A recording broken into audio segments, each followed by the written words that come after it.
Hello সবাইকে, অনিতা গৌরব lifestyle চ্যানেলের নতুন আর একটা ব্লগে তোমাদের জানাই অনেক অনেক স্বাগত।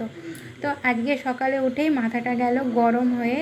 রাত্রে বৃষ্টির জন্য গোটা ঘরে বাদল পোকা ঢুকেছিল, তো বাদল পোকাগুলো ঝাঁটিয়ে বাইরে ফেলে দিলাম আর চলে এলাম রান্নাঘরে।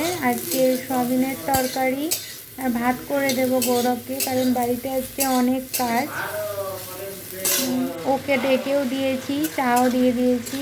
ও উঠে গেছে, বাইরে জল দিয়ে পরিষ্কার করছে বাদল পোকাগুলো। এত নোংরা হয়ে আছে বাড়িটা।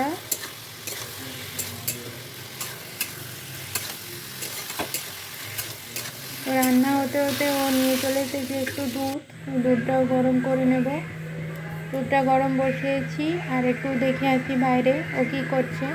তো ওকে জিজ্ঞেস করলাম যে তুমি টিফিনে কী খেয়ে যাবে, তো ও বললো একটু সুজি বানাও।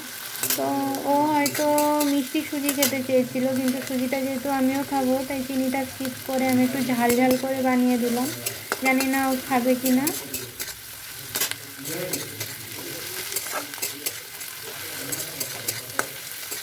ডিউটি যাওয়ার আগে যখন সুজিটা দিলাম দেখলাম যে ও খেলো আর বললো খুব ভালো হয়েছে, শুধু নুনটা একটু বেশি হয়ে গিয়েছিল।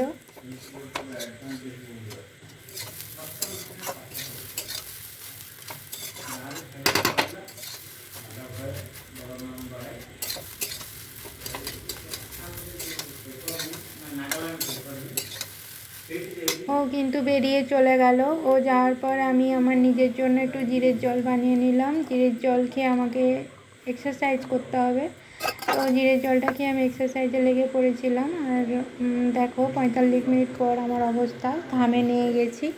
তো এখন যাব স্নানে।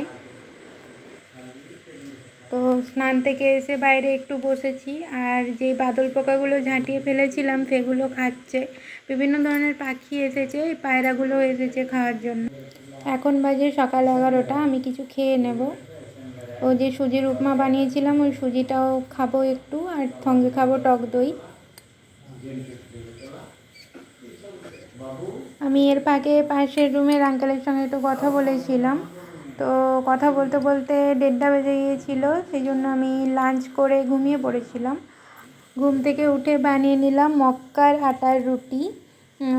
প্রথম আমি মোটেই বানাতে পারিনি, শুধু ভেঙে যাচ্ছিল। দেখো তোমরা কেমন ভেঙে যাচ্ছে। আমি প্রথম কিছু বুঝতেই পারছিলাম না কিভাবে বানাবো। তারপর একটা টিফিন বাটির ঢাকনার সাহায্যে গোল গোল করে কেটে নিয়েছিলাম, তো রুটিগুলো একটু শেপে এসেছে। রুটি বানাতে বানাতে বাইরে দেখলাম প্রচণ্ড জোরে বৃষ্টি এসেছে, আর আঙ্কেলও বাইরে থেকে আমাকে ডাকছিল। তো আমি গিয়ে শুনলাম আঙ্কেল বলল যে আজকে উনি একটু চিকেন এনে দেবেন, আমাকে রান্না করে দিতে হবে। তো আমিও রাজি হয়ে গেলাম। আমি সন্ধে দিয়ে লেগে পড়লাম রান্নার জোগাড়ে। আমি তো চিকেন কষা খাবো না, তাই আমার জন্য বানিয়েছিলাম একটু চিকেন স্যুপ, আর আমার হাজব্যান্ড আর আঙ্কেলের জন্য বানিয়েছিলাম চিকেন কষা। তো ওটাই রাত্রের খাবার আজকের ভিডিও এই পর্যন্তই। তোমরা সবাই ভালো থেকো, সুস্থ থেকো, আর প্লিজ আমার চ্যানেলটা সাবস্ক্রাইব করে পাশে থাকা বেল আইকনটা ক্লিক করে দিও, যাতে সমস্ত ভিডিওর নোটিফিকেশান তোমাদের কাছে পৌঁছে যায়। Bye bye.